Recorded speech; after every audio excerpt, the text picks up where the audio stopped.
Salut à tous, ravi de trouver sur canalturf.com pour l'émission de ce samedi 5 octobre, Quintet Plus sur les programmes de Chantilly. Il s'adresse aux 3 ans, il s'agira du prix de Survilliers, distance à parcourir 1200 mètres. Mon préféré sera le numéro 9, Relax Boy.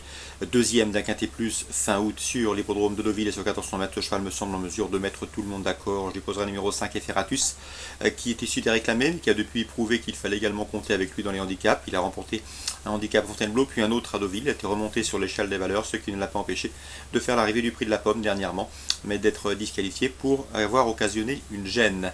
Donc ce numéro 5, Eferatus, mérite également crédit. Attention également au numéro 6, Forza Lebrano, et numéro 2, Royal Vati, respectivement affichés premier et deuxième de ce même prix de la pomme disputé courant août sur les 1200 mètres de Villers. Épreuve dans laquelle Eferatus jouait également les premiers rôles. Le 14, Je suis Charlie, attention à lui également, qui a terminé dans le sillage de Royal Vati, le précédent cité, à l'occasion d'une course commune, le prix de la Francilienne, disputée auparavant sur les 1200 mètres de Chantilly. Il participe à son premier handicap avec des prétentions, d'autant que le cheval affiche 2 places de 4e en autant de sorties sur 1200 mètres. J'ai également retenu le numéro 12, Kalina. Les protégés de Cricket et de Marek reviennent en belle forme, mais Kalina s'aligne au départ de son premier handicap avec quelques prétentions. Le numéro 3, Secret Jim, ne doit pas être jugé sur son échec enregistré le 12 septembre à Maison Lafitte, d'autant qu'auparavant il avait bien fait dans les handicaps, 2 sorties dans les handicaps, une victoire et une place de deuxième. Attention également au numéro 16, Spirit of Naïef, qui nous vient du sud-est, présenté par Frédéric Rossi. Il vient de s'imposer sur les programmes de Cavaillan. Auparavant il avait concouru dans un handicap disputé à Chantilly sur la PSF. Il revient en région parisienne avec des prétentions. Donc résumé chiffré pour ce quintet du samedi 5 octobre.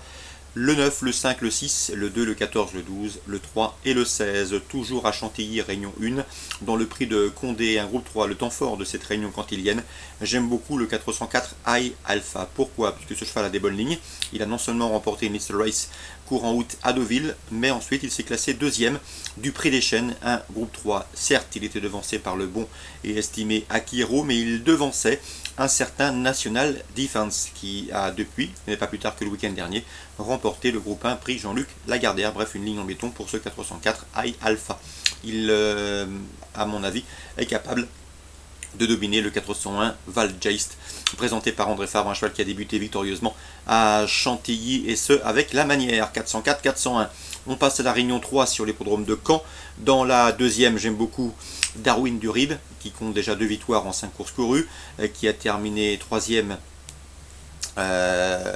5e dernièrement, étant devancé par le 214 Dispo Magique, mais à mon avis il est capable de prendre sa revanche. Donc le 211 Darwin Durib devant le 214 Dispo Magique.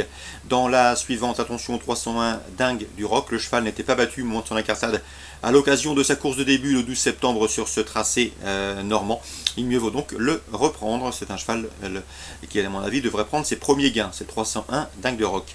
Dans la 5e, je ferai confiance au 504 Coup Franc, qui reste sur 2 succès sur le tracé qui nous intéresse. Le dernier en date ayant été obtenu fin septembre, et ce dans le chrono d'une 14-7, ce qui l'autorise ici à envisager une 3e victoire consécutive. Donc pour Caen, la 2e, le 11 et le 14, la 3e, le 1 et le 5e, le 504. Concernant Vivo en réunion 4, dans la 5e, j'aime beaucoup le 504 d'Ibler, qui vient de se classer 2e à Centre-Provence, à mon avis, et qui n'aurait plus tardé à s'imposer. Et le 508, Gigrette, 6e de cette course de Salon de Provence, où le 507 se classait 2e, mais ce 508 est à l'évidence perfectible. 507 et 508. Concernant Laval en réunion 5, Christophe Hamel est confiant que le 116 Viking Hermès, le cheval fait face à un bon engagement et devrait pouvoir en tirer profit, d'autant qu'il est en forme. Il vient de se classer 2e sur la piste des Sables d'Olonne et devrait pouvoir profiter de ce bel engagement au plafond des gains. À mon avis, son principal opposant sera le Transalpin, le 114 Powelby, qui est en retard de gain à l'évidence. 116 et 114. Vincent Rimbaud également à suivre au cours de cette réunion lavalloise, notamment que le 213 Ali de Saint-Marc. Le cheval vaut mieux que ne l'indique ses derniers classements. Il a souvent été malchanceux. Il faut le racheter car il revient en belle forme. Il sera déféré les postérieurs pour ce bel engagement et confié au bon soin d'Éric Raffin.